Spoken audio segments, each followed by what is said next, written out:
No.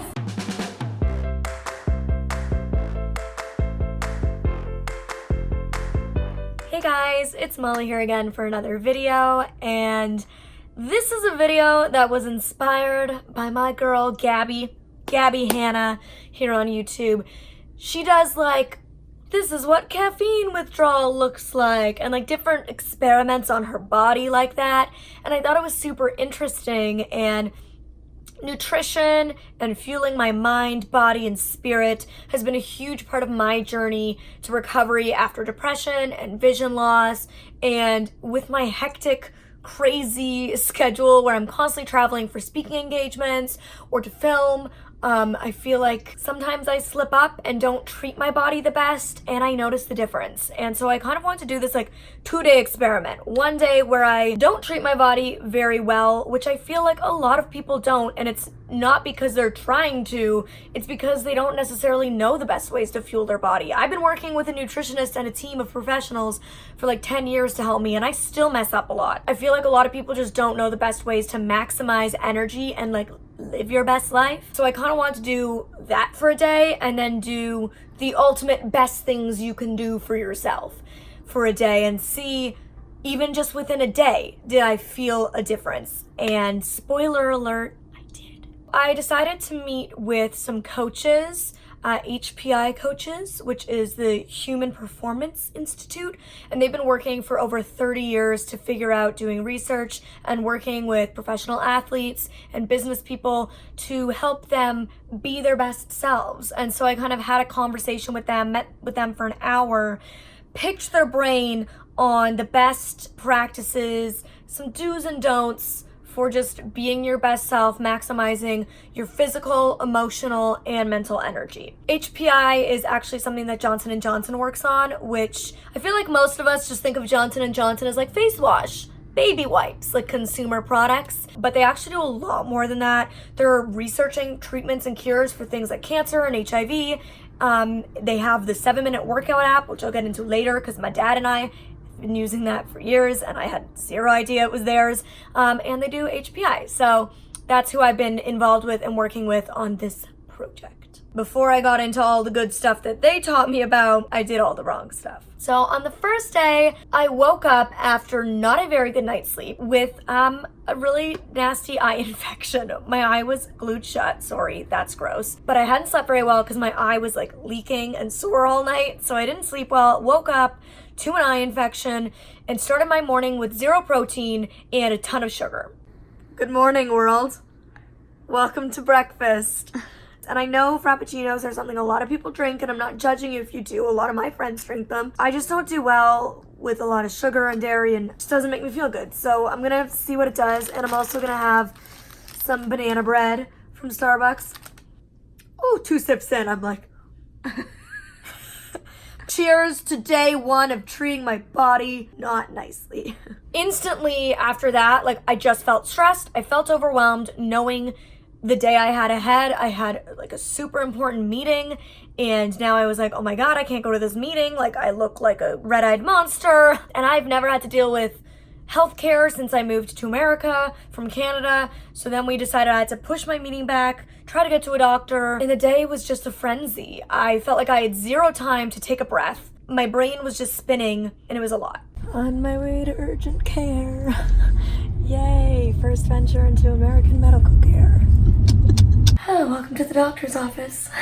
I hope you're not watching this hooked up to the big screen, because I probably look the worst I've ever looked on YouTube. So I have blepharitis. Yeah, it's a real word. It's not pink eye, I was right. It's blepharitis, which is the swelling and infection along the lash line, and it's in my inner corner on this eye as well. So I've gotten a prescription and some different things to do to heal it. So I'm gonna go home and do those and go eat some non-energy fueling foods. I'm really hungry actually. I haven't even mentioned my laptop's broken, so I have to go get that fixed too. I didn't even eat until 4 p.m. I think, and I ate mac and cheese, which again, like not very much protein, heavy on the carbs, no veggies, nothing to fuel you. On top of that, I wasn't drinking enough water, which I feel like everybody does. Like I have so many friends who are like, yeah, I just don't drink water. I'm like, what do you mean? Our bodies are like made of water. Like, what do you mean you don't drink water? And that's something that I was guilty of for years. And even now there's days where I'm like, go, go, go, go, go. And I push my body to an extreme. Like I get hungry and I'm like, I can wait. I don't have to eat. And I think a lot of us are guilty of that, especially if you have a busy life, a busy career, a busy family, you're at school, you have work to do. You just like push through the hunger. And after like 40 minutes of being hungry, you're like, oh, I'm not even hungry anymore. I don't have to eat. But that doesn't mean it's not affecting your body. And so I think I left it a little too long. I'm not gonna lie, mac and cheese is 100% my guilty pleasure food. Comment down below and let me know what yours is. So I'm gonna have some of this, and I just got a PR package with eyelashes in it. Don't think I'll be wearing those for a while. So I must say, even though I didn't eat something healthy, when you are really hungry and you eat, it actually gives you energy. But then I crashed and like had to take a nap. After that, I woke up, I had to get my laptop fixed, went to the Grove, got my laptop sorted, had to figure out a Halloween costume. Like it was still just like frantic. And I honestly feel like I just took no time to decompress or for myself other than when I was like napping. And by the end of the night, again, I didn't eat dinner until super late, like 9 p.m. And I had a huge like hamburger and fries, which at least I finally got protein in my body. But even then, like it's not food that's going to fuel you as much as it could. And eating such a big meal late at night when you're supposed to be winding your body down and getting ready for bed probably isn't the best thing. I even had a milkshake, which like just spikes your sugar. Why have one burger when you can have two? I'm totally kidding. I'm sharing. Trust me, girl. So my mom and I are gonna split them. We got the manly burger, which is my fave. And we got the chicken burger, which I've always wanted to try but haven't.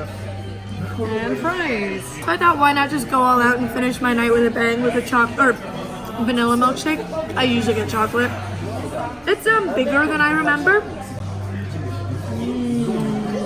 And then I crashed. I crashed hard. I got grumpy, I got irritable, and I'm not somebody who's grumpy or irritable ever, but I was. I felt snappy. I did not feel like my best self. I've always known that working out, getting enough sleep, drinking enough water, eating healthy foods, being good to yourself, giving yourself breaks throughout the day allows you to be a more productive human. But I didn't realize how much by just not doing it for one day, it would affect me. And by the time I went to sleep, I was like ready for my next day when I knew that I was gonna be good to myself and hopefully feeling better. Which brings me to day 2.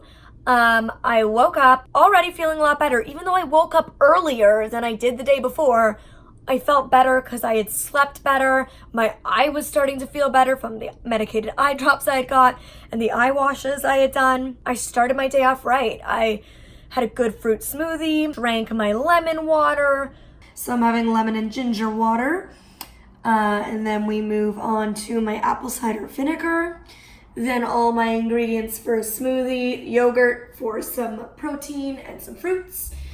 Then we have my vitamins, always good. And then I'm moving on to my coffee. Started in like a good mindset, made my bed, like got back into a good morning routine. And they say that the most successful people have some sort of morning routine. And for me, my morning routine is like making my bed, doing my skincare. Those are like 2 of my big must-dos in the morning that make me feel like I can't function until I've made my bed and washed my face. And I didn't do that the day before, and it like bothered me all day that my bed wasn't made. And I know that sounds so silly, but it did. Day 2, I got up, I made my bed, I had my healthy breakfast, I had my supplements, and then I walked to Pilates. I didn't just jump right into work. I like time for myself, walked, did Pilates. Off to Pilates. Almost there. A little bit lighter.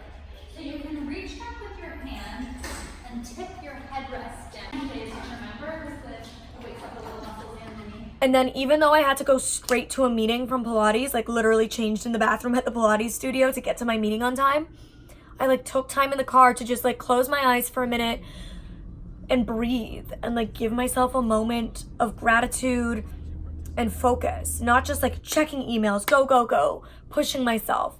I took time for myself, which the coaches I spoke to said that's like a huge thing, is whenever you have 5 minutes, go for a walk. Call somebody you love, meditate, be grateful, like just give yourself any snippet of time you have in the day, like take that moment for yourself. Don't just like read a news article about something miserable happening in the world, or you could watch a Molly Burke YouTube video. You could do that. That would be good. I'm not going to say not to do that. But, don't like do something that's a negative influence, or don't immediately jump to the next thing. After my meeting, I was super hungry, so I had planned to come home and do some home cooking, but I was just too hungry, and there was a cafe right there, and they actually had lots of healthy options, and I had such a good salad.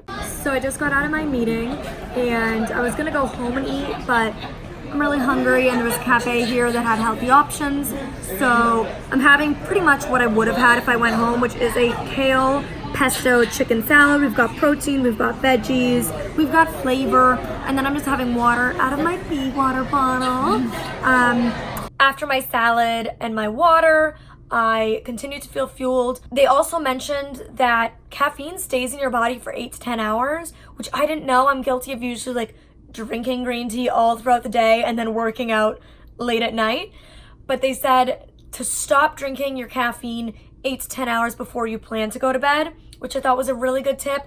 And to also don't do any vigorous activity like 2 hours before you plan to go to bed. So those are definitely things I took into account day 2 when I was trying to live my best life. And girl, I felt like I was living my best life. Something that I thought was really interesting that they said is they really try to encourage people to visualize the life they want to have, to visualize the person they want to be. And I feel like a lot of us think of taking time for ourselves as like these big hard things that we don't have time for. But if you take like those 3 minutes wherever you can find them to do those things, to drink water, to meditate, whatever it might be, those things actually make you more effective during the time that you have, and feeling better is so worth it. And it's actually not as big a deal or as difficult as we think it is in our heads.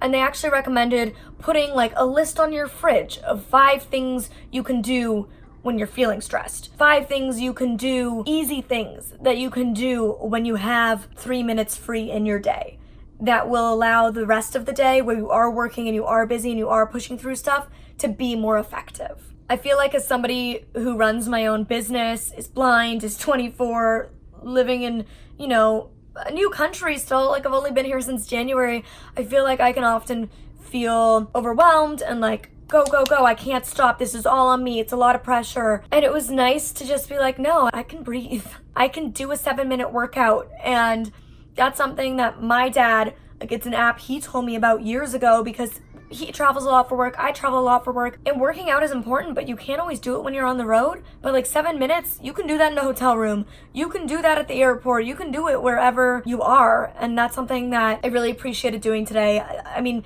stretching, cardio, like these are things that I think we don't get enough of in our life, especially if you sit at a desk all day at school or at a desk at the office all day. So just reminding myself like, no, you can take 7 minutes out to do this.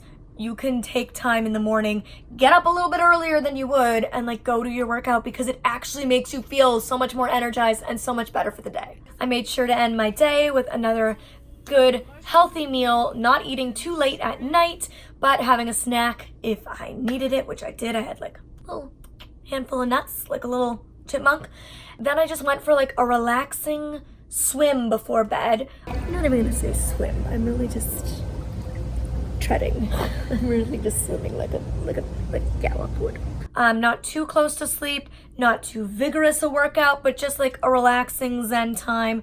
Jumped into the hot tub, enjoyed myself, and then like wound down before bed. Didn't do anything that would like spark my mind too much. Just let myself calm down. And another tip that I thought was super interesting that I would have never thought of is they recommend going to sleep within 90 minutes of the same time every night and waking up within 90 minutes of the same time every morning, because it just gives your body a good routine. They were saying that it is difficult to get into a routine, but once your body's in that routine, it actually makes a huge difference. So that's something I'm going to try my best to implement in my life, and I know, trust me, it is not easy, especially as somebody whose schedule is super unpredictable, but I'm going to try my best because I know that when I'm treating my body the best I can, I'm going to be better at what I'm doing. And I already felt that just within this one day experiment. So I really enjoyed doing this. I'm going to leave some links down below with more information about HPI. I hope you guys really enjoyed this, and I challenge you to like take a weekend and do this. Like, have your total cheat day Saturday like I had, like just go all out, and then have like your Zen detox best life Sunday and see if you feel the difference. Alright, that's it for today's video. I hope you guys enjoyed it so very much. Give it a thumbs up if you feel like you learned an easy, helpful tool to bring into your everyday life, and I'll see you in the next video.